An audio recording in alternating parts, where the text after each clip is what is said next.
Hey everybody. So today I wanted to talk about Chalet Village in Gatlinburg.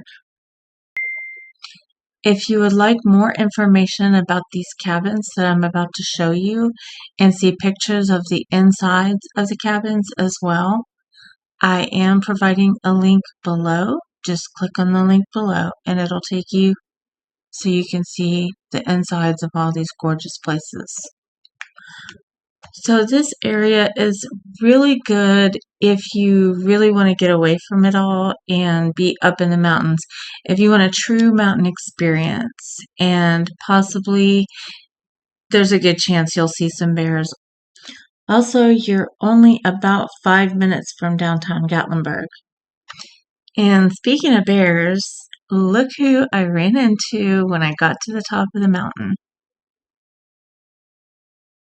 So when I first saw him, there was nobody behind me, so I did stop and I actually went up the road, turned back around, and came back because they were just so beautiful and I really wanted to stop and look at them. And there wasn't really, like I said, there wasn't anybody around, so why not? But I did stay in my car and I did keep a very safe distance from them. The camera is zoomed in, so I'm really not as close as it looks.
The only thing you have to remember about driving in the mountains is to stay in your lane.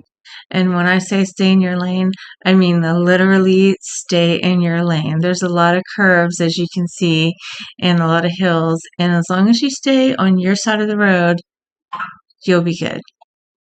And also, just take your time. Don't be in a hurry. So we're coming up on the 6-year anniversary of the wildfires. I can't believe it's been that long. But it's been a long, slow process of rebuilding, but they've got hundreds of new cabins up here now. So it's October 7th, and as you can see, the leaves are just now starting to change. It's probably going to be another week at least before we get to the peak fall colors. So if anybody ever asks me, what's the best time for the peak fall colors, I always say the last 2 weeks of October and the first week or two of November are probably your best bet if you're trying to make reservations for the peak fall colors.